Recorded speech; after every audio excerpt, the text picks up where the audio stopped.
안녕하세요. 닥터유 유태우입니다. 오늘의 주제는 사람 알기 쉽게 하기입니다. 누군가를 알고 싶어요. 그런데 참 어렵습니다. 네, 이럴 때 하는 게 이제 쉽게 하기죠. 사람을 알고 싶은데 그러면 이제 대상부터 누군가를 정해야 되겠죠. 맨 먼저의 대상은 아무래도 가족이 아닐까요? 내 자녀라든지 아니면 내 배우자라든지, 두 번째는 친구가 되겠습니다. 세 번째는 내가 직장이라든지 아니면 내가 소속된 곳에는 동료가 있겠죠. 동료만 있는 게 아니라 윗사람이 있습니다. 그리고 또 아랫사람이 있겠죠. 내가 직장에 있다면은 직장에서 상대하는 고객이 있습니다.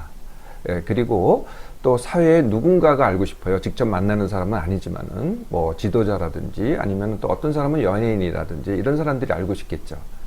자, 이렇게 내가 알고 싶은 사람이 있습니다. 그러면 그 사람을 안다는 것은 어떤 의미일까요? 그 사람을 안다는 것은 그 사람을 있는 그대로, 그 사람한테는 나한테도 그렇지만은 여러 가지 요소가 있습니다. 구성 요소가 있죠. 그것을 온전히 다 안다. 이게 이제 그 사람을 안다는 게 되겠죠. 근데 이런 경우도 있습니다. 그 사람이 나에 대해서 어떻게 생각을 할까? 나에 대한 마음을 알고 싶은 경우.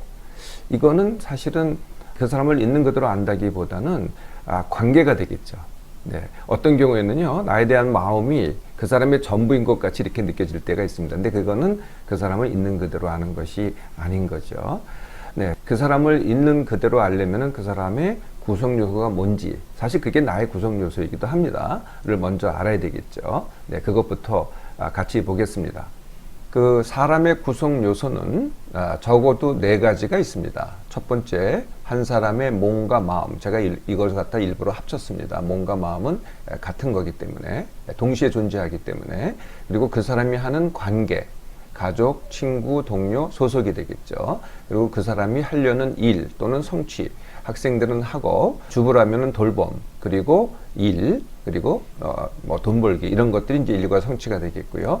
그 사람이 이미 가진 것, 그 사람을 둘러싸고 있는 사회와 환경, 이게 이제 이렇게 합쳐서 4가지가 되겠습니다. 그런데 또 중요한 한 가지가 더 있습니다. 그래서 모두 5가지인데요. 그 한 가지가 뭐냐면은 바로 그 사람의 생각입니다. 어떤 생각을 갖고 있느냐. 생각은 또 이렇게 여러 가지로 나눌 수가 있겠어요. 관점이라는 게 있고요. 마음가짐이라는 게 있습니다. 마음가짐이라는 것은 그 사람이 갖고 있는 믿음이라든지 아니면은 그 사람이 갖고 있는 주의, 종교, 이런 것이죠. 주의라면은 예를 들면은 내가 민주주의를 신봉한다. 예, 그러면 이제 그게 주의가 되겠습니다. 그 사람이 하고 있는 방식, 또 방식과 습관, 이런 것들도 이제 생각이고요. 그 사람이 과거를 많이 생각한다, 또는 미래를 많이 생각한다, 아니면은 가현실, 이건 또 다시 말씀드리겠어요. 이걸 전부 다 생각이라고 합니다. 이렇게 모두 5가지 요소로 구성되고 있습니다. 생각 중에서 관점에 대해서 다시 말씀을 드릴게요. 이렇게 4가지 구성 요소가 있는데 내가 이 4가지 구성 요소에 대해서 어떻게 생각을 하느냐, 이게 내 관점입니다. 우리가 이제 일반적인 얘기를 하기는 합니다. 다수가 생각하는 관점이 있잖아요. 근데 그건 다수가 생각하는 관점이고요. 이 관점은 사람마다 사실은 다 다릅니다. 자, 그게 관점이고요. 내가 현재를 생각을 합니다. 현재를 생각을 하면은 이것을 이제 현실이라고 합니다. 근데 나는 현재만 생각하는 게 아니라 과거를 기억을 합니다. 그런데 이렇게 과거를 크게 갖고 있잖아요. 그러면은 그만큼 현재가 줄어듭니다. 그만큼. 또 내가 미래를 이만큼 하잖아요. 그러면은 또 현재가 그만큼 또 줄어들죠. 현재이긴 한데 내가 딴 생각을 합니다. 또는 가상을 합니다. 가상인 건 뭐냐면은 예를 들면 게임 또는 판타지 이런 데 들어가면은 이제 그게 다 가상이잖아요. 가상을 더 많이 합니다. 또는 아니면은 대리 만족을 합니다. 대리 만족에는 이제 드라마를 보면서 드라마 속에 있는 사람이 되는 듯한 이렇게 생각을 한다든지, 아니면은 스포츠를 보면서 내가 마치 그 선수인 양 그렇게 느낀다든지, 이걸 이제 대리 만족이라고 합니다. 이렇게 딴 생각을 하면은 그만큼 또 현재가 줄어들죠. 그래서 이 현재를 하는 내 생각을 현실이라고 하고 나머지를 가현실이라고 합니다. 이 전체가 사실은 하나죠. 그래서 이렇게 됩니다. 현실이 큰 사람은 어떻게 되겠어요? 가현실이 줄어듭니다. 가연실이 크면 클수록 현실이 줄어들죠. 가연실이 아주 큰 사람들 많습니다. 네, 방에 들어박혀 가지고 게임만 하는 사람. 네, 그러면 이제 가연실이 아주 크겠죠. 네, 네, 그래서 이렇게 5가지 요소인데 생각에 하는 가연실까지 합치면은 6가지 요소가 되겠습니다. 그래서 사람을 안다는 것은 뭐겠어요? 네, 이 6가지 구성 요소를 내가 다 알고 있다가 있는 그대로 아는 게 되겠죠. 그런데 이제 많은 경우에는요, 한 부분만 보고 나머지 부분을 갖다가 그렇다라고 우리가 단정하는 경우가 많습니다. 그래서 한번 질문을 해보세요. 내가 그 사람을, 저 사람을 있는 그대로 다 알고 있는가? 라고 한번 질문해 보세요. 네, 사실 대부분은 잘 모릅니다.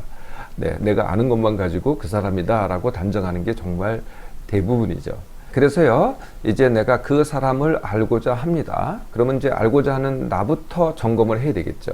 네, 나부터 점검을 하는데, 나부터 그 사람을 있는 그대로 알려면은 첫 번째, 내가 좋아하거나 싫어하거나 하면 안 됩니다. 좋아하거나 싫어하면은 벌써 내 편견이 들어가거든요. 네, 두 번째, 의존하거나 기대하면 안 됩니다. 네, 의존을 기대해도 편견이 들어가겠죠. 세 번째, 믿어도 안 됩니다. 네, 믿는다는 거는 뭐냐면은 아까 제가 기대한다 그랬잖아요. 기대한다는 것의 큰 것이 믿는 것입니다. 세 번째는 당연히 한 면만 보고 일반화하거나 유용화하면 안 되겠죠. 뭐 저 사람은 뭐 남자다 여자다 가지고 유용화하지 않고, 저 사람은 나이가 몇 살이야 이거 가지고 유용화하지 않고, 또 저 사람은 출신이 뭐야, 뭐 어느 지역이야, 아니면은 뭐 심지어는 혈액형은 뭐지, 또는 아니면 성격형은 뭐야, 이런 거 가지고 저 사람의 전체를 갖다가 일반화 또는 유용하지 않기입니다. 또 하나 더 있습니다. 내 타입이라고 하지 않기입니다. 네, 저 사람은 내 타입이야 하면은 정말 한 면만 보는 거거든요. 사실 내 타입도요 라고 생각하는 게 사실은 굉장히 나의 일면이라는 거죠. 저 사람이 나의 일면만 보고 나를 판단하지는 않을 것이거든요. 그래서 내 타입이라고 하지 않기입니다. 그러면 이제 실전에 들어가 볼까요? 내가 그 사람에 대해서 보고 들은 것이 있습니다. 일단 알기 전에 보고 들은 것부터 시작을 해야 되겠죠. 뭘 보고 들었을까요? 첫 번째, 행동입니다. 그 사람이 어떤 행동을 했다. 두 번째, 그 사람의 태도입니다. 태도라는 건 뭐 표정에 나타난다든지 어떤 습관을 반복적으로 한다든지, 이게 이제 태도가 되겠죠. 세 번째가 그 사람이 한 말입니다. 네 번째가 그 사람이 쓴 글 또는 문자, 또는 그 사람이 남긴 뭐 사진, 동영상, 이런 것들이죠. 이걸 이제 기록이라고 합니다. 다섯 번째가 그 사람의 마음 또는 성격, 이런 겁니다. 근데 이제 보통은 이제 마음과 성격을 알려고 하죠. 네. 그런데 이 마음과 성격이요, 사실은 굉장히 우리가 알고자 하는 게 굉장히 부정확합니다. 우리가 이런 속담이 있죠. 10길 물속은 알아도 한 길 사람 속은 모른다. 네. 그래서 이걸 추구하는 것 자체가 상당히 무의미합니다. 정말 중요한 거는요, 제가 말씀드린 순서입니다. 행동, 태도, 말, 그 다음에 문자하고 마음은요, 사실은 마음이 중요하긴 하지만은 이걸 알 수가 없기 때문에 사실은 이거는 그렇게 중요한 게 아니라는 거죠. 그래서 이런 것을 보고 들으면서 내가 사람 알기를 하는데요, 다시 또 2가지 방법이 있습니다. 내가 직접 하기, 네, 그리고 남을 통해서 하기죠. 네, 내가 직접 하기는 또 4가지로 구성이 됩니다. 같이 하기, 그 사람하고 내가 같이 하는 겁니다. 두 번째는 그 사람하고 대화를 하는 겁니다. 세 번째는 좀 떨어져서 그 사람을 관찰하는 겁니다. 네 번째는 그 사람의 기록을 찾아보는 겁니다. 이렇게 이제 4가지 방법이 있습니다. 한 가지씩 말씀드릴까요? 같이 하기. 네, 같이 하기는 뭐 같이 먹기. 물론 같이 대화하기도 같이 하기입니다. 같이 먹기, 뭐 같이 보기, 같이 놀기, 아니면은 이제 제일 잘 아는 방법이 1박 2일 같이 자보기까지 하면은 더 잘 알게 되겠죠. 같이 여행하기라면은 자보기까지 하잖아요. 예, 그러면 그 사람의 행동, 습관, 말뿐만이 아니라 행동, 습관까지 다 알게 되는 거죠. 이게 이제 같이 하기입니다. 두 번째가 대화하기죠. 대화는요, 이게 일방적인 게 아니고 이제 상호적인 거죠. 내가 또 궁금한 거를 물을 수도 있고, 알려고 할 수도 있고, 네, 직접적으로 물어서 대답을 들을 수도 있고, 근데 그걸 통해서 내가 행동을 봅니다. 그리고 그 사람의 태도를 보죠. 네, 이렇게 이제 대화가 이제 굉장히 중요하죠. 대화하는 방법은요, 당연히 직접 대화가 제일 좋습니다. 네, 그게 아니면 요새는 이제 통신이 발달돼서 영상으로 할 수도 있겠죠. 네, 영상으로 이제 보면서 그 다음에 전화로 할 수도 있습니다. 이게 이제 좋은 방법이고요. 이게 안 되면 이제 글로 하는데 글은 이제 요새는 이제 채팅이라 해서 문자로 하잖아요. 문자로 하든지 조금 이제 시간이 걸리는 이메일로 하든지 아니면은 그전에는 편지로 했습니다. 이렇게 이제 이런 걸 통해서 대화를 하는 거죠. 세 번째 방법이 관찰입니다. 그러니까 상호작용을 하지 않고 직접 만나지 않고 관찰을 하는 것이죠.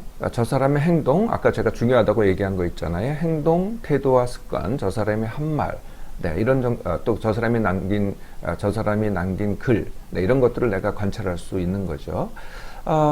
같이 하기나 대화 중에서 들었던 것들, 보았던 것들을 갖다가 내가 되새김을 하는 것도 사실은 관찰입니다.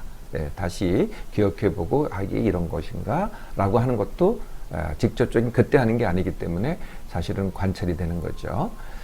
네 번째가 기록 찾아보기입니다. 요새는 자신에 대해서 쓴 글이 되게 많습니다. 또는 남이 그 사람에 대해서 쓴 글도 많고요. 네, 어디서 찾아봐요? 네, 인터넷에 보면 있고요. 그 사람이 또 남기기도 합니다. 네, 자기의 SNS에다가 자기의 사진도 남기고 일상도 남기고 뭐 심지어는 동영상을 찍어서도 남기고 이게 이제 네 번째 방법이 되는 거죠. 기록 찾아보기가 되겠습니다. 그런데 이렇게 이 기록은요, 사실은 가장 진실과는 멉니다.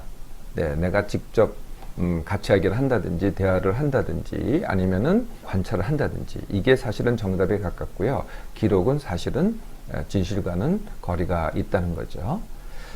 자, 크게 두 번째 방법은요, 남을 통해 아는 방법이 있습니다. 남은 또 두 가지 방법이 있습니다. 첫 번째 방법은 내가 직접 딴 사람에게 그 사람에 대해서 물어보는 겁니다. 요청을 해서. 네, 이럴 때는 자꾸 되묻는다든지 해서 내가 그 사실인지 아닌지를 좀 더 확인할 수 있죠. 좀 더 객관적이 될 수 있습니다. 네, 이렇게 요청해서 아는 거 말고요. 그냥 전에 듣는 말이 있습니다. 내가 요청을 안 했는데 누군가가 내가 알고자 하는 사람에 대해서 전해줍니다. 네. 이거는 또 상당히 부정확할 수가 있습니다. 네, 이것도 또 그 사람을 통해서 그 사람이 정말 그렇게 얘기를 했느냐, 그 사람이 그런 행동을 했느냐 또 확인할 수는 있는데요. 그래도 상당히 부정확한 경우가 많이 있고요. 오히려 그 전해주는 사람이 누구인지를 알게 되는 경우가 더 많죠. 네, 그래서 사실은 전해주는 말은 신빙성이 떨어진다 이렇게 보셔도 됩니다. 좋은 방법이 아니라는 거죠. 아까 제가 기록을 찾아보는 것도 그렇게 진실과는 멀다 그랬잖아요. 네, 전해주는 말도 사실은 진실과는 상당히 거리가 있습니다. 네, 혹시 어떤 사람을 알려고 하는 것이 그 사람의 마음을 알려고 하셨던가요? 네, 그렇다면은 이제부터는 그 사람의 행동을 관찰해 보세요. 내가 하는 행동이 나이듯이 그 사람이 하는 행동이 그 사람입니다.